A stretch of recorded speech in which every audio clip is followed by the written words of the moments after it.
ലോക്സഭയിലും രാജ്യസഭയിലും സഭാ നടപടികൾ കഴിഞ്ഞ കുറേ ദിവസങ്ങളായിട്ട് നിരന്തരം തടസ്സപ്പെടുകയായിരുന്നു. കാര്യമായ തോതിൽ ബിസിനസ് ഒന്നും നടന്നില്ല. ഇന്നലെ ലോക്സഭയിൽ പതിവ് പോലെ നടന്നില്ലെങ്കിലും കുറേ കാര്യങ്ങൾ നടന്നു. രാജ്യസഭയിൽ ഇന്നലെയും കുഴപ്പങ്ങളായിരുന്നു.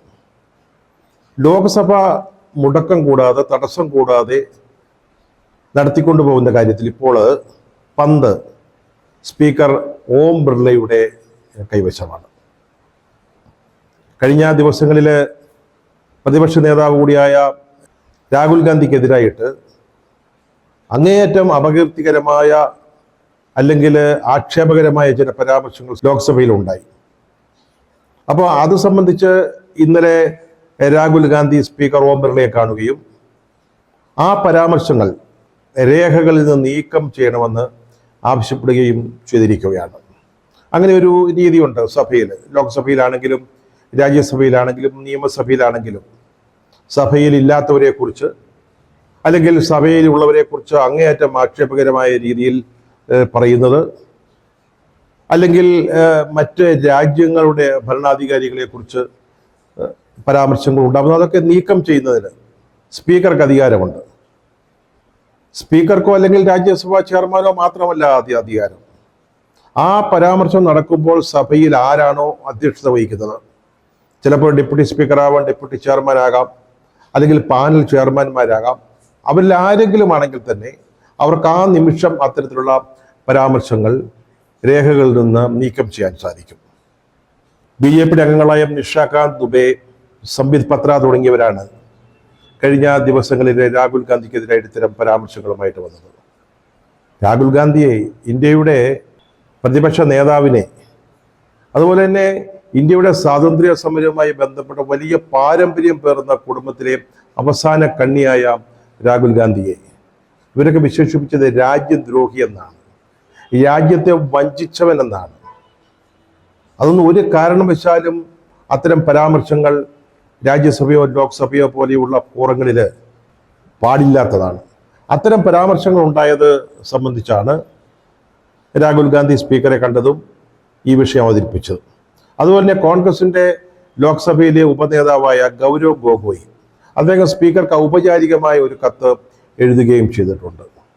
ഈ പരാമർശങ്ങൾ പിൻവലിക്കുകയാണെങ്കിൽ സഭ മുടക്കം കൂടാതെ നടത്തിക്കൊണ്ടു പോകുന്നതിന് കോൺഗ്രസ് അല്ലെങ്കിൽ ഇന്ത്യ സഖ്യം, പ്രതിപക്ഷം സഹായിക്കാം എന്നുള്ള ഒരു ഉപാധിയാണ് ഇപ്പോൾ കോൺഗ്രസ് മുന്നോട്ട് വെച്ചിരിക്കുന്നത്. ഞാൻ പറഞ്ഞല്ലോ, ഇത് സഭയിൽ സംഭവിച്ചപ്പോൾ തന്നെ ചെയ്യാവുന്നതായിരുന്നു, ഇനിയും വേണമെങ്കിലും ചെയ്യാവുന്നതാണ്. സാധാരണഗതിയിൽ ഇത് ഉണ്ടാവുന്നത് അപകീർത്തികരമായ പരാമർശങ്ങൾ സസ്പെൻഡ് ചെയ്യുക അല്ലെങ്കിൽ രേഖകൾ നീക്കുക എന്ന് പറഞ്ഞാൽ അത് പിന്നീട് മാധ്യമങ്ങളിൽ വരാൻ പാടില്ല, പത്രങ്ങൾ റിപ്പോർട്ട് ചെയ്യാൻ പാടില്ല, അല്ലെങ്കിൽ ടെലിവിഷൻ ചാനലുകൾ റിപ്പോർട്ട് ചെയ്യാൻ പാടില്ല. പക്ഷേ ഇത് സംഭവിച്ചു കഴിഞ്ഞു, ഇത് മാധ്യമങ്ങൾ റിപ്പോർട്ട് ചെയ്തു, രാജ്യം ചർച്ച ചെയ്തു, രാജ്യം ഇതൊക്കെ കേട്ടതാണ്. എങ്കിൽ പോലും അത് രേഖകളിൽ തുടരാൻ പാടില്ല എന്നൊരു നിലപാടാണ് കോൺഗ്രസ് എടുത്തിരിക്കുന്നത്. ഇപ്പോൾ സ്പീക്കർ ഓം ബിർള പറഞ്ഞിരിക്കുന്നത് ഞാനത് പരിശോധിക്കാമെന്നാണ്. അദ്ദേഹം പരിശോധിച്ചിട്ട് അത് രേഖകളിൽ നിന്ന് നീക്കുമോ നീക്കാതിരിക്കുമോ എന്നുള്ളത് അദ്ദേഹത്തിൻ്റെ വിവേചന അധികാരത്തിൽ പെടുന്ന ഒരു കാര്യമാണ്. സ്പീക്കർക്ക് മാത്രമായിട്ട് ചെയ്യാവുന്നതാണ്. പക്ഷെ ഇന്നത്തെ നമ്മുടെ ലോകസഭയിലെ സാഹചര്യം പരിശോധിക്കുമ്പോൾ അത് പ്രധാനമന്ത്രി നരേന്ദ്രമോദിയുടെ അനുമതി കൂടാതെ ഓം ബിർളയ്ക്ക് ചെയ്യാൻ ധൈര്യമുണ്ടാകുമോ എന്ന കാര്യത്തിൽ സംശയമുണ്ട്. ഒരുപക്ഷെ മോദി തീരുമാനിക്കാം, സഭ നടക്കണ്ട, നമുക്ക് നമ്മുടെ ബിസിനസ്സുകൾ ഞൊടിയിടിയിൽ പൂർത്തിയാക്കാവുന്നതേ ഉള്ളൂ, ബില്ല് വേണമെങ്കിൽ 1 മിനിറ്റോ 2 മിനിറ്റോ കൊണ്ട് പാസ്സാക്കാം, ചോദ്യോത്തരം നടത്താം, നടത്താതിരിക്കാം. ഈ പരാമർശങ്ങൾ രേഖകളിൽ നിന്ന് നീക്കണ്ട എന്ന് പ്രധാനമന്ത്രി തീരുമാനിച്ചു കഴിഞ്ഞാൽ സ്പീക്കർ അതിനപ്പുറത്ത് എന്തെങ്കിലും ചെയ്യുമെന്ന് നമുക്ക് കരുതാനാവില്ല. കഴിഞ്ഞ സെഷൻ ഓർമ്മയുണ്ടല്ലോ, BJP അനുരാഗ് താക്കൂർ രാഹുൽ ഗാന്ധിയെക്കുറിച്ച് വളരെ മോശമായ രീതിയിൽ സംസാരിച്ചു. അദ്ദേഹത്തിൻ്റെ ജാതിയെപ്പറ്റി ചോദ്യങ്ങൾ ഉന്നയിക്കുകയും നിരീക്ഷണങ്ങൾ നടത്തുകയൊക്കെ ചെയ്തു. അന്നും കോൺഗ്രസ് എതിർത്തതാണ്, പക്ഷെ അത് രേഖയിൽ നിന്നും നീക്കിയില്ല. മാത്രമല്ല, പ്രധാനമന്ത്രി മോദി അനുരാഗ് താക്കൂറിനെ പ്രശംസിക്കുകയും പ്രകീർത്തിക്കുകയുമാണ് ചെയ്തത്. അതാണ് സമീപകാല ചരിത്രം എന്നിരിക്കെ ഇപ്പോൾ ഈ ദുബൈയും സംബിത് പത്രയും ഒക്കെ നടത്തിയ പരാമർശങ്ങൾ അല്ലെങ്കിൽ അഭിപ്രായ പ്രകടനങ്ങൾ പിൻവലിക്കുമോ എന്ന് നമുക്ക് അറിയില്ല. ഇന്ത്യയുടെ ചരിത്രവുമായി ബന്ധപ്പെട്ട് ഇതുപോലെ പാരമ്പര്യമുള്ള ഒരു വ്യക്തിയെ അല്ലെങ്കിൽ പൈതൃകം പേറുന്ന ഒരാളെ, ഇന്ത്യയുടെ പ്രതിപക്ഷ നേതാവിനെ സഭയിൽ ഇത്തരത്തിൽ അപമാനിക്കുക, അവഹേളിക്കുക എന്നുള്ളത് ഒരുപക്ഷെ കേട്ടുകഴിവില്ലാത്ത കാര്യങ്ങളാണ്. ആരോപണങ്ങൾ ഉന്നയിക്കും, വിമർശനങ്ങൾ ഉണ്ടാകും, അതൊക്കെ വളരെ സ്വാഭാവികമാണ്. പക്ഷേ ഒരാളെ രാജ്യദ്രോഹി എന്ന് വിശേഷിപ്പിക്കുക, അല്ലെ രാജ്യത്തെ ഒറ്റിക്കൊടുത്ത ആൾ എന്ന് പറയുക, ദേശത്തെ വഞ്ചിച്ച ഒരാളെന്ന് പരാമർശിക്കുക, ഇതൊന്നും ഒരിക്കലും ഉണ്ടായിട്ടില്ലാത്ത കാര്യങ്ങളാണ്. അത് ഇന്ത്യയുടെ പ്രതിപക്ഷ നേതാവ് കൂടിയായ രാഹുൽ ഗാന്ധി ഒരിക്കലും ഒട്ടും അർഹിക്കുന്ന ഒരു കാര്യമല്ല. നമ്മൾ പറഞ്ഞാൽ നമ്മുടെ കുടുംബവാഴ്ചയെ പറ്റിയൊക്കെ നിങ്ങൾ പറഞ്ഞോളൂ, അതിനൊന്നും കുഴപ്പമില്ല. പക്ഷേ ഇന്ത്യൻ സ്വാതന്ത്ര്യ സമരം മുതൽ ഇങ്ങോട്ട് ഇന്ത്യയുടെ ചരിത്രവുമായി ബന്ധപ്പെട്ട വളരെ സവിശേഷമായ പൈതൃകം പേർന്ന ഒരു കുടുംബത്തിലെ ഏറ്റവും അവസാനത്തെ കണ്ണിയാണ് അദ്ദേഹം. മോട്ടിലാൽ നെഹ്റു മുതൽ ഇങ്ങോട്ട് അവര് രാജ്യത്തിന് നൽകിയിട്ടുള്ള സംഭാവനകള്, ത്യാഗങ്ങള്, ഇതൊന്നും ആർക്കും അറിയാൻ മേലാത്തതല്ല. എന്നിട്ടും അത്തരത്തിലൊരാളെ, അദ്ദേഹത്തിന്റെ രാജ്യസ്നേഹത്തെക്കുറിച്ച്, രാജ്യത്തോടുള്ള കൂറിനെ പറ്റി ഇന്ത്യയിൽ ഒരാൾക്ക് പോലും സംശയമില്ലാതിരിക്കെ പാർലമെന്റിൽ ചില കാര്യങ്ങൾ നേടുന്നതിന് വേണ്ടി, അതായത് ലോക്സഭയിലും രാജ്യസഭയിലും ഗവൺമെന്റിനും മോദിക്കും BJPക്കും അസുഖകരമാകുന്ന ചില ചർച്ചകൾ തടയുന്നതിന് വേണ്ടി, ഗൗതം അദാനിയെ കുറിച്ചുള്ള ചർച്ച തടസ്സപ്പെടുത്തുന്നതിന് രാഹുൽ ഗാന്ധിയെ പോലൊരാളെ ഇത്തരത്തിൽ ആക്ഷേപിച്ച് വിഷയം മാറ്റിക്കൊണ്ടുപോവുക, സഭയുടെയും രാജ്യത്തിന്റെയും ശ്രദ്ധ തിരിക്കുക എന്ന് പറയുന്നത് അങ്ങേയറ്റം അപലപനീയമായ കാര്യമാണ്, യാതൊരു സംശയമില്ല. അദാനിയുടേത് നമ്മൾ കഴിഞ്ഞ ദിവസങ്ങളിലൊക്കെ പറഞ്ഞതുപോലെ വളരെ സമൂർത്തമായ ഒരു കേസാണ്. അമേരിക്കൻ പ്രോസിക്യൂട്ടർമാരെ അന്വേഷിച്ച് കണ്ടുപിടിച്ച് അദ്ദേഹത്തിന്റെ കമ്പനി നടത്തിയ തട്ടിപ്പുകൾ, അഴിമതി, അതെല്ലാം അക്കമിട്ട് പറയുന്ന ഒരു കേസ് ഇന്ന് കോടതികളിൽ നടക്കുക അമേരിക്കയിൽ. അതിനെക്കുറിച്ച് ചർച്ച ചെയ്യണമെന്നാണ് പറയുന്നത്. കാരണം ആ കേസ് ഇന്ത്യയുടെ ദേശീയ താല്പര്യങ്ങളുമായിട്ട് ബന്ധമുള്ളത് കൊണ്ടാണ്. അപ്പോഴാണ് ജോർജ് സോറോസ് എന്ന് പറയുന്ന ആർക്കും ഓർമ്മയില്ലാത്ത, അറിയാത്ത ഒരു കഥാപാത്രത്തെ അവതരിപ്പിച്ച് അദ്ദേഹം ഇന്ത്യ വിരുദ്ധനാണെന്നും അദ്ദേഹത്തിന് സോണിയാഗാന്ധിക്കും രാഹുൽ ഗാന്ധിക്കും പ്രിയങ്ക ഗാന്ധിക്കും ഒക്കെ ബന്ധമുണ്ടെന്ന് പറയുകയും ചെയ്യുന്നത് അങ്ങേയറ്റം അപലപനീയമായ കാര്യം തന്നെയാണ്. ഇപ്പോൾ ഇന്നലെ ഏറ്റവും അവസാനം നെഹ്റുവിൻ്റെ ഒരു കുടുംബ ബന്ധുവായ BK നെഹ്റു, അദ്ദേഹം അമേരിക്കയിൽ ഇന്ത്യയുടെ അംബാസഡറായിരുന്നു. അദ്ദേഹത്തിൻ്റെ ഭാര്യയ്ക്ക് ജോർജ് സോറോസുമായിട്ട് കത്തിടപാടുകൾ ഉണ്ടായിരുന്നു. ഇതൊക്കെയാണ് സഭയിൽ ഉന്നയിക്കുന്ന കാര്യങ്ങൾ, രാഹുൽ ഗാന്ധിയെ അപകീർത്തിപ്പെടുത്തുന്നതിന്. അതിനെതിരെയാണ് ഇപ്പോൾ അതിശക്തമായൊരു നിലപാട് കോൺഗ്രസ് പാർട്ടി പാർലമെന്റിൽ സ്വീകരിച്ചിരിക്കുന്നത്. കോൺഗ്രസിൻ്റെയോ കോൺഗ്രസ് നേതാക്കളുടെയോ പാരമ്പര്യം, അവരുടെ പൈതൃകം അറിയാഞ്ഞിട്ടല്ല BJPയുടെ നേതാക്കളെ ഇത്തരത്തിൽ രാഹുൽ ഗാന്ധിയെ അപഹസിക്കാൻ വേണ്ടി ഇത്തരത്തിലുള്ള ഇല്ലാ കഥകൾ സഭയിൽ മെനഞ്ഞുണ്ടാക്കുന്നത്. യാതൊരു സംശയമില്ലാത്ത കാര്യങ്ങളാണ്. രാഹുൽ ഗാന്ധിയെ വിമർശിക്കുന്ന ഈ ആളുകളുണ്ടല്ലോ, അവർ പ്രതിനിധീകരിക്കുന്ന ഒരു പാർട്ടി അല്ലെങ്കിൽ ഒരു സംവിധാനം, അവർക്ക് ഈ ഇന്ത്യയുടെ സ്വാതന്ത്ര്യ സമരവുമായി ബന്ധപ്പെട്ട് എന്ത് അവകാശവാദങ്ങളാണ് ഉന്നയിക്കാനുള്ളത്? എന്തെങ്കിലും ഒരു സമ്പന്നമായ അല്ലെങ്കിൽ ജനങ്ങളുടെ മുമ്പിൽ പറയാവുന്ന ഒരു പൈതൃകം, പാരമ്പര്യം അവർക്ക് അവകാശപ്പെടാനുണ്ട്? സ്വാതന്ത്ര്യ സമരത്തിൽ നിന്ന് മാപ്പെഴുതി കൊടുത്തിട്ട് ഓടി രക്ഷപ്പെട്ട കഥകളല്ലാതെ. ഒരു പാർട്ടി ഭരണകക്ഷിയാ, അവരുടെ ദുര്യോഗം നമ്മളൊന്ന് ആലോചിക്കേണ്ടതാണ്. രാജ്യത്തെ ജനങ്ങളെ രണ്ട് തട്ടിലാക്കുക എന്നതിനപ്പുറത്ത് രാജ്യത്തിന് വേണ്ടി, രാജ്യത്തിൻ്റെ സ്വാതന്ത്ര്യത്തിനു വേണ്ടി എന്തെങ്കിലും ചെയ്തു എന്ന് അഭിമാനിക്കാൻ സ്വന്തം ചരിത്രത്തിൻ്റെ താളുകളിൽ ഒന്നുമില്ലാത്ത ഒരു പാർട്ടിയാണ്.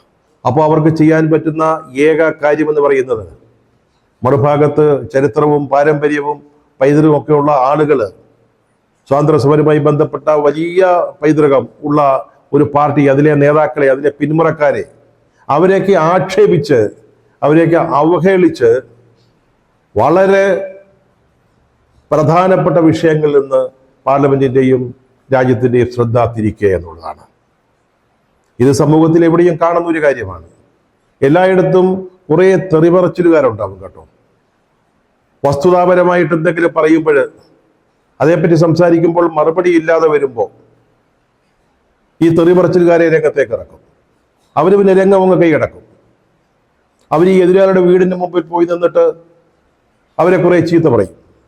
പലപ്പോഴും സംഭവിക്കുക, ഈ മറ്റേ എതിർഭാഗത്തിൽപ്പെടുന്ന ആളുകൾക്ക് ഇതേ ഭാഷയിലും ഇതേ രീതിയിലും സംസാരിക്കാൻ പറ്റുന്ന ആളുകൾ അവരുടെ കൂട്ടത്തിൽ ഉണ്ടാവുകയില്ല എന്നുള്ളതാണ്. അതാണ് ഇപ്പോൾ ഇന്ത്യയിൽ നടന്നുകൊണ്ടിരിക്കുന്നത്. ഇനി രാജ്യസഭയിലെ കാര്യം നോക്കുക. അവിടെ ഇന്നലെയും വേണ്ട രീതിയിൽ സഭാ നടപടികൾ നടന്നില്ല. അവിടെ സഭ മുടക്കുന്നത് സഭാനാഥൻ തന്നെയാണ്, സഭാ അധ്യക്ഷൻ തന്നെയാണ്, ചെയർമാൻ തന്നെയാണ്. അദ്ദേഹത്തിനെതിരായിട്ട് ഇന്ത്യ സഖ്യത്തിലെ കക്ഷികൾ അവിശ്വാസ പ്രമേയത്തിന് നോട്ടീസ് കൊടുത്തിരിക്കുക. ഇന്ത്യയുടെ ചരിത്രത്തിൽ ആദ്യമായിട്ടാണ് ഇങ്ങനെ ഒരു കാര്യം നടക്കുന്നത്. ഇതുപോലെ അവിശ്വാസം മാത്രമല്ല, വാസ്തവത്തിൽ ഒരു ഇംപീച്ച്മെന്റ് പ്രമേയം കൂടിയാണ്.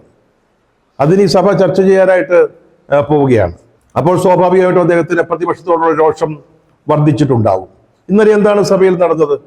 ഈ ജോർജ് സോറസുമായിട്ടുള്ള ബന്ധം സംബന്ധിച്ച് വളരെ വിശാലമായിട്ട് സംസാരിക്കാൻ, വിശദമായിട്ട് പ്രസംഗിക്കാൻ രാജ്യസഭയിലെ BJPയുടെ സഭാ നേതാവായ നദ്ദയ്ക്കും പാർലമെന്ററി കാര്യമന്ത്രി കിരൺ റിജിജുവിനും ആവശ്യത്തിന് സമയം ജഗദീപ് ധൻകർ കൊടുക്കുകയാണ്, രാജ്യസഭാ ചെയർമാൻ നൽകുകയാണ്.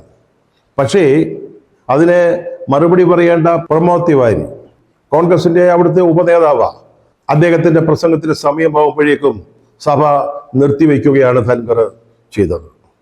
ഇത് പറഞ്ഞപ്പോഴാണ് നമ്മുടെ മല്ലികാർജുന ഖാർഗെ ജഗദീപ് ധൻകറെ പറ്റി പറഞ്ഞ കാര്യങ്ങൾ ഓർമ്മ വന്നത്. ഖാർഗെ കുറച്ച് കാര്യബോധവും ഒക്കെ ഉള്ള ആളാണെന്നാണ് നമ്മൾ മനസ്സിലാക്കി വെച്ചിരുന്നത്. അദ്ദേഹം കഴിഞ്ഞ ദിവസം പറയുന്നു, നമ്മുടെ ധൻകർ പ്രൊമോഷന് വേണ്ടിയാണ് ഇതൊക്കെ ചെയ്യുന്നതെന്ന്. ഖാർഗെജി ഇത് എല്ലാവർക്കും അറിയാവുന്ന കാര്യമാണ്, അങ്ങ് പ്രത്യേകിച്ച് പറയേണ്ട ഒരു ആവശ്യവുമില്ല. ജഗദീപ് ധൻകറുടെ ചരിത്രം അതാണ്. അദ്ദേഹം ഓർമ്മയുണ്ടല്ലോ, പശ്ചിമ ബംഗാളില് ഗവർണറായിരുന്നു. മമതാ ബാനർജി ഒരു പാഠം പഠിപ്പിക്കാനായിട്ട് മോഡി അങ്ങോട്ട് വിട്ടതാ, അമിത്ഷായും മോഡിയും കൂടെ. അത് വളരെ മനോഹരമായിട്ട് ആ ജോലി അദ്ദേഹം നിർവഹിച്ചു.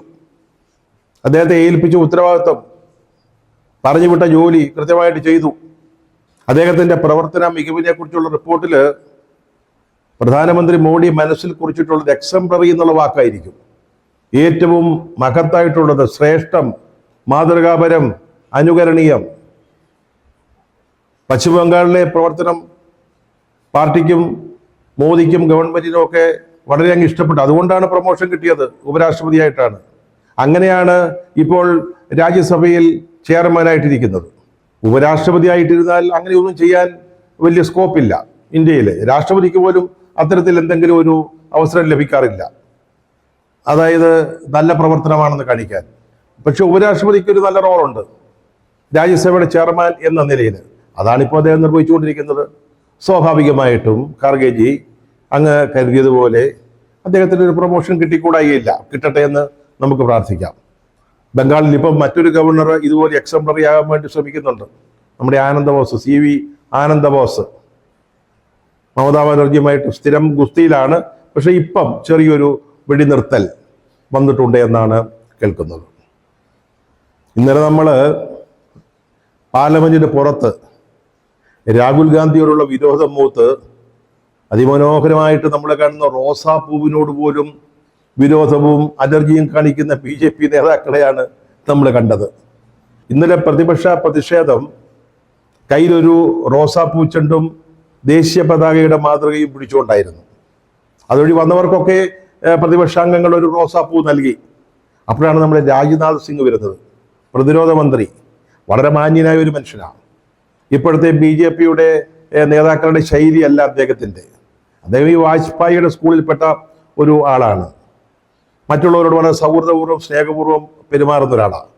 പക്ഷെ അദ്ദേഹത്തിന് രാഹുൽ ഗാന്ധി നീട്ടിയ ഒരു റോസാപ്പൂ പോലും അദ്ദേഹം സ്വീകരിക്കാതെ കടന്നു പോവുകയാണുണ്ടായത്. പക്ഷേ നമ്മുടെ സുരേഷ് ഗോപി വന്നപ്പോൾ CPMലെ രാജ്യസഭാംഗം P. സന്തോഷ് കുമാർ ഒരു റോസാപ്പൂ നീട്ടി, അദ്ദേഹം അത് സ്വീകരിക്കുകയും ചെയ്തു. പക്ഷെ അതിൻ്റെ പേരിൽ സുരേഷ് ഗോപിക്ക് എന്തെങ്കിലും ഏനക്കേട് ഉണ്ടാകുമോ എന്ന് ഇപ്പോൾ പറയാൻ വയ്യ.